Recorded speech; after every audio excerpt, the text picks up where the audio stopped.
थांबा विठुराया, चांगलं कोरडं पुसते तुला. आणि तुला भूक पण लागली असेल ना रे. लोणी बघ ना रे, आता आपल्याकडे लोणी पण नाहीये.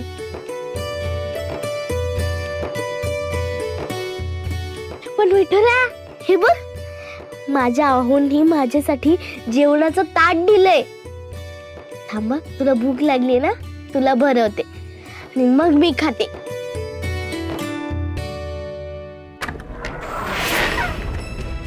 कोणीतरी आलंय वाटतं.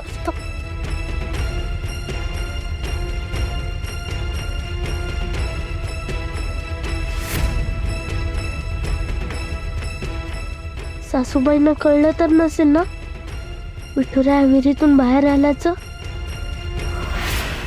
ही बाई आता इथेच बसलीये. मग विहिरीत पोहरा कुणी टाकला? शंभू बाळा, आत्तापासूनच मनावर बिंबवून ठेवायचा, तुला इथल्या गादीवर बसायचंय मालक म्हणून.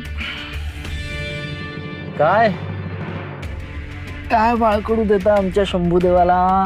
मग द्यायला नको? खूप मोठा पल्ला गाठायचा आपल्याला. मी एकसारखी माहेरी खेपा घालते, आश्रितासारखं इथं राहते, निमित्त काढून तुम्हाला जास्तीत जास्त वेळ इथं घालवायला लावते, ते उगीच का? अगं माहितीये मला. रमाई नंतर हे सारं वैभव फक्त माझं असलं पाहिजे, फक्त माझं आणि आपल्या बाळाचं. आणि त्यामध्ये जर कोणी अडवा आला तर मी त्याला सोडणार नाही. पण तुम्हाला काय त्याचं? हो हो म्हणता फक्त, गमत्यासारखं हसत, चेष्टा मस्करी करत बसता. अगं यमुने, तुला खरंच कळत नाहीये का? अगं तोच तर खरा आपला संरक्षक मुखवटा आहे.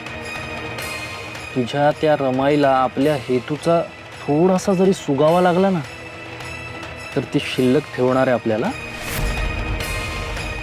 संशय येऊ नये म्हणून मी गमते असल्याचा मुखवटा घालतो. सगळ्यांना आपलंसं वाटावं म्हणून हसत खेळत राहतो. सासूबाई काय शोधतायत? पोराचा आवाज ऐकून आलात का? विठुराया त्यांच्या नजरेत पडायला नको, तर खूप ओरडतील त्या आणि पुन्हा बिचारायला विहिरीत टाकतील.